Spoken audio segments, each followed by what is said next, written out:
My dear student, मैं आज class 10th का गणित चैप्टर 5 समांतर श्रेणियां लेके उपस्थित हूं। इस चैप्टर का सबसे पहले हम लोग परिचय देखेंगे। इसको समझेंगे कि समांतर श्रेणी होता क्या है। जैसे कि उदाहरण नंबर 1, इसमें हम लोग ले लिए 2 ले लिए, 5 ले लिए, 8 ले लेंगे, 11 ले लेंगे, इस तरह 14 ले लिए, है ना। इस तरह एग्जाम्पल हम लोग ले लिए। अब इस ये जो हम संख्याओं का श्रेणी लिखे हैं, इसमें हम लोग क्या पाते हैं, हम लोग ये देख रहे हैं कि पहला पद में 3 जोड़े हैं तो इसका अगला पद आ गया है। फिर अगला में हम लोग 3 जोड़े हैं तो उसका अगला आ गया है। फिर इससे अगला में 3 जोड़ते हैं तो इसका अगला मिलता है। इसी तरह हम लोग यहाँ पे ये देख रहे हैं कि दो लगातार पदों का अंतर क्या है, 3 है। यानी सब में 3-3 का अंतर है। और समांतर श्रेणी को इस तरह हम लोग परिभाषित कर सकते हैं कि संख्याओं का ऐसा समुच्चय जिसमें क्या हो कि दो लगातार पदों का अंतर समान हो, उसको हम लोग क्या कहते हैं, समांतर श्रेणी कहते हैं। इसमें इसको हम लोग 2 को पहला पद कहेंगे, 5 को दूसरा पद कहेंगे, 8 को तीसरा पद कहेंगे, 11 को चौथा पद कहेंगे। इसी तरह हम लोग आगे है ना, इसका नाम बोलते जाते हैं। आइए और एक उदाहरण देखिए। जैसे कि मान लिया 5 है, 10 है, 15 है, 20 है ना। इस ये भी समांतर श्रेणी का उदाहरण है। क्यों? क्योंकि 5 10 में 5 घटाइएगा तो फिर ये 5 आएगा, यानी 5 में 5 जोड़ेंगे 10, फिर 10 में 5 जोड़िए, फिर 15, फिर 15 में 5 जोड़िए, फिर ये कितना हो गया, 20 हो गया। इस तरह यहाँ पे भी क्या है, दो लगातार पदों का अंतर समान है, इसलिए हम इसको क्या कहेंगे, समांतर श्रेणी कहेंगे। अच्छा, एक और उदाहरण हम लेते हैं। जैसे कि मान लीजिए 1 है, 3 है, 7 है ना, 10 है, 15 है। इसको हम लोग समांतर श्रेणी कहेंगे या नहीं कहेंगे। कभी कभी एग्जाम में समांतर श्रेणी चुनने के लिए देता है कि निम्नलिखित में से कौन समांतर श्रेणी है और कौन समांतर श्रेणी नहीं है। तब आपको क्या करना है कि यहाँ पे ये देखना है कि इसमें अंतर निकालना है। जैसे ये 3 में अगर हम लोग 1 घटाते हैं तो कितना हो गया, ये 2 हो गया, है ना। 7 में हम लोग 3 घटाते थे, यहाँ कितना हो गया, 4 हो गया। 10 में 7 घटाते थे, यहाँ पे कितना हो गया, 3 हो गया। 15 में 10 घटाते थे, यहाँ कितना हो गया, 5 हो गया। अब आप लोग यहाँ पे क्या देख रहे हैं कि इसमें अंतर समान नहीं है, अंतर अलग अलग है, इसलिए ये 3 नंबर समांतर श्रेणी नहीं होगा। आइए हम लोग समांतर श्रेणी का जनरल फॉर्म देखते हैं, सामान्य रूप देखते हैं। सबसे पहले जैसे कि समांतर श्रेणी का पहला पद को हम लोग A1 मानते हैं, है ना। दूसरा पद को A2 मानते हैं, तीसरा पद को हम लोग A3 मानते हैं। इसी तरह चौथा पद को A4 मानते हैं। इस तरह डॉट डॉट, है ना। अंत में क्या होता है कि अंतिम पद को हम लोग AN बोलते हैं। ठीक, इसमें जैसे A1 को हम लोग फर्स्ट टर्म भी बोल सकते हैं, फर्स्ट टर्म। A1 को क्या कहेंगे, फर्स्ट टर्म। A2 है, इसका नाम हम लोग क्या दे सकते हैं, सेकेंड टर्म। A3 है, इसका नाम क्या दे सकते हैं, थर्ड टर्म। और ये जो लास्ट में AN है ना, AN को हम लोग, है ना, लास्ट टर्म में बोल सकते हैं, लास्ट टर्म बोलते हैं। इसका बहुत सारा नाम है, लास्ट टर्म बोलेंगे। इसको हम लोग nth टर्म बोलते हैं, nth टर्म। इसको हम लोग जनरल टर्म बोलते हैं, जनरल टर्म। ये सारा नाम है AN का। इसको हिंदी में हम लोग बोलते हैं अंतिम पद। हिंदी में क्या कहेंगे, इसको हम लोग अंतिम पद कहेंगे, है ना। इसको nth टर्म को हम लोग nवां पद बोलते हैं। ये जो जनरल टर्म है इसको हम लोग सामान्य पद बोलते हैं, सामान्य पद। ठीक है। और हम लोग सामान्य पद का फार्मूला भी लिखेंगे। जैसे AN बराबर फार्मूला होता है A plus n-1 into D। ये AN का फार्मूला हो गया। तो AN क्या हो गया, आप लोग समझ गए, नवा पद हो गया। A क्या है, A मेरा फर्स्ट टर्म होता है। ये जो A1 है, A1 को हम लोग A भी बोल सकते हैं।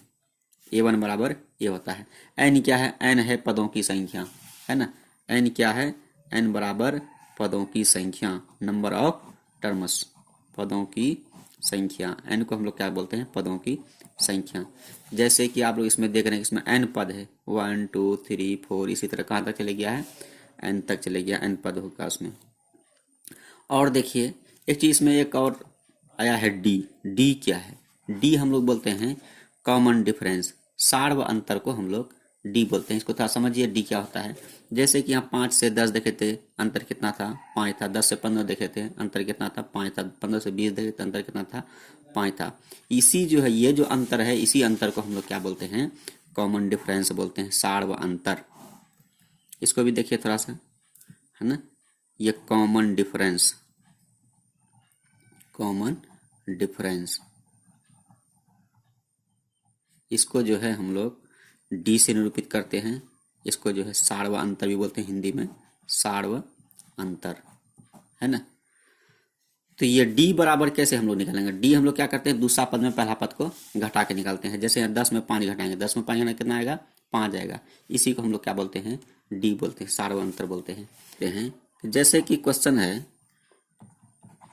1 है, 3 है, 5, 7, 9, है ना, डॉट डॉट इस तरह जो है दिया हुआ है। करा कि इसका जो है आप 20वां पद ज्ञात कीजिए। सवाल है क्या कि 20वां पद ज्ञात कीजिए। अब हम लोग जो है इस सवाल को जो है सोल्व कैसे करेंगे, ठीक। इसके लिए हम लोग क्या करते हैं, सबसे पहले जो है गिवन में लिख लेते हैं। गिवन में हम लोग क्या लिखेंगे कि 1, 3, है ना, 5, 7, 9 इस तरह दिया हुआ था, इसको हम लोग लिख लिए। यहाँ से हम लोग क्या जानते हैं कि ये जो बोलते हैं पहला वाला को बोलते हैं, तो ए का मान यहाँ पे क्या हो गया, 1 हो गया, है ना। उसके बाद ये जो है A2 है, ए का मान 1 हो गया। A2 बराबर कितना हो गया, 3 हो गया, है ना। A3 बराबर कितना हो गया, 5 हो गया, है ना। इसी तरह उतना का हमको जो है आवश्यकता नहीं है। और इसमें क्या करेंगे हम लोग, डी निकाल लेंगे पहले। तो डी बराबर हम लोग क्या जानते हैं, A2 माइनस A1, है ना। दूसरा में पहला को घटाते हैं, दूसरा कितना है, 3 है, पहला कितना है, पहला का मान कितना है, 1 है। इसको हम लोग A1 भी बोल सकते हैं। A1 और A जो है दोनों सेम ही होता है। तो यहाँ पे कितना लिखेंगे, 3 माइनस 1, यानी 3 में जो है 1 घटाए तो कितना आया, ये 2 आ गया। तो डी भी निकाल लिए। खरा कि 20वां पद का मान ज्ञात किया, यानी पदों की संख्या n बराबर कितना है, ये 20 है। अब हमको क्या चाहिए, 20वां पद चाहिए, है ना। तो हम लोग फार्मूला कभी क्या पढ़े, चूंकि an बराबर a plus n minus 1 into D, यही पढ़े हम लोग फार्मूला। तो a 20, n की जगह क्या लिखे, b लिखे, 20 लिखे। a का मान यहाँ देखिए कितना है, 1 है, 1 बैठा दीजिए।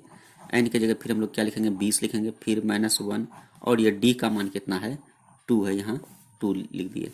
तो a 20 बराबर कितना हो गया कि 1 प्लस 20 में 1 घटे 19, 19 गुना 2। तो a 20 बराबर कितना हो गया, 1 प्लस 19 गुना 38 हो गया, 38, है ना। a 20 बराबर 38 1 39 हो गया। ये हो गया इसका आंसर। इसको थोड़ा सा और इजी वे में हम लोग जो है देखिए, अभी तो जो है आप लोग शुरू में, इसलिए हम फार्मूला से आपको जो है बना दिए। इसको हम लोग जो है और टेक्निक से इसको बनाएंगे। जैसे कि ये जो है A20 हमको चाहिए, तो A20 का मतलब ये हुआ कि A प्लस, यहाँ पे आप लोग क्या देख रहे हैं कि यहाँ पे जो n जो है, तो यहाँ पे n क्या है, एक कम है। यहाँ n है, यहाँ पे n एक कम है। तो यहाँ जब 20 है तो यहाँ पे हम लोग क्या करेंगे, एक कम करके लिखेंगे, तो यानी 19D लिखेंगे डायरेक्ट।